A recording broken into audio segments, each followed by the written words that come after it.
"It was a mistake," she stammered. But the man shook his head. "Nothing is a mistake on this train." The woman in the gray coat gripped Zara's wrist, her fingers like ice. "Stay still," she whispered. The young man finally introduced himself as Elliot Hayes. His story was chilling. He said he'd fallen asleep on this very train last Thursday and woke up to the same mysterious, fog-shrouded stop. A man in uniform had ordered everyone off. Elliot had stepped onto the platform, and the doors had hissed shut right behind him. He'd been trying to get back on ever since. "What do you want from me?" Zara asked, her voice trembling. Elliot's eyes were fixed on the piece of paper in her hand. "I need someone to take my place," he said simply. Zara's stomach dropped like a stone. Elliot pointed a finger at her ticket. "Your ticket didn't just get you a seat," he explained. "It chose you." Confused, Zara looked down. The letters on the ticket were shifting, shimmering like a heat haze. Her own name, Zara, faded in and out, replaced by another, Elliot Hayes. "The fog stop is a door," Elliot continued, his voice low and urgent. "One person gets to leave, but one person has to stay." Zara shook her head, a silent, desperate no. That's when the woman in the gray coat began to cry, her sobs quiet and broken. "I've been riding this train for 3 nights," she confessed, "just to avoid being chosen." The old man across the aisle nodded sadly. "Me too," he mumbled. A cold realization washed over Zara. These people weren't strangers randomly thrown together. They were survivors. Suddenly, the teenage boy leaned in, his voice barely a whisper. "Rule number 1. Do not let him take your ticket." Just as he spoke, Elliot reached forward, his fingers brushing against Zara's. She snatched her hand back, clutching the ticket to her chest. Elliot's friendly smile thinned into a tight, cold line. "If you refuse," he said, his tone turning menacing, "someone else pays the price."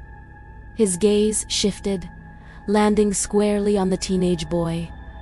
A sharp pang of guilt stabbed through Zara's chest. "There has to be another way," she whispered, her mind racing. The woman in the gray coat pointed a trembling finger towards the open doors. "Run," she urged. "Run into the fog now, before he takes your name for good."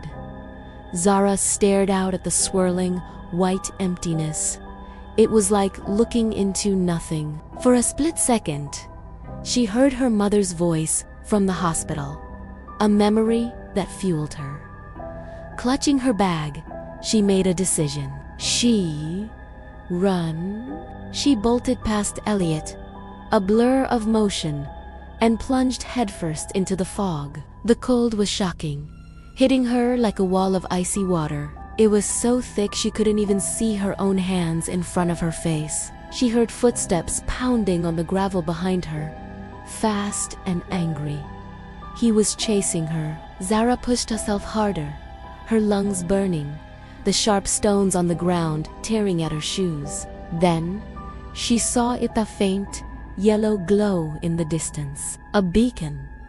She ran towards it with everything she had. A hand grabbed the back of her coat, yanking her backward. She screamed, twisting and tearing free from the grasp. She stumbled and fell forward, her hands smacking against hard, rough asphalt.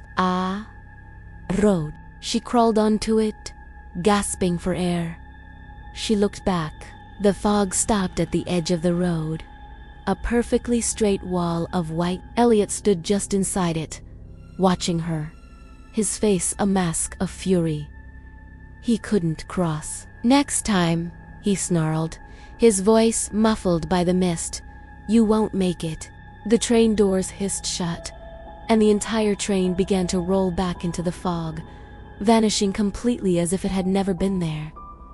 Zara lay shaking on the cold road. The police found her a while later, cold, bruised, but alive. When they asked where she'd come from, she could only point a shaky finger towards the silent, empty tracks. There was no train. The next morning, the news reported a woman missing.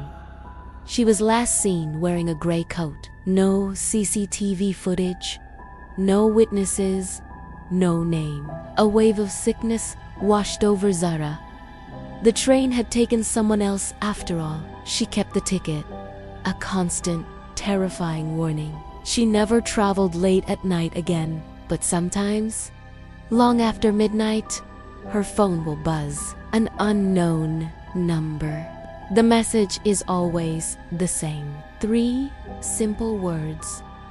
Do not sit there. And Zara knows, with a certainty that chills her to the bone, that carriage 3 is still out there, rattling through the night, just waiting for the next wrong name.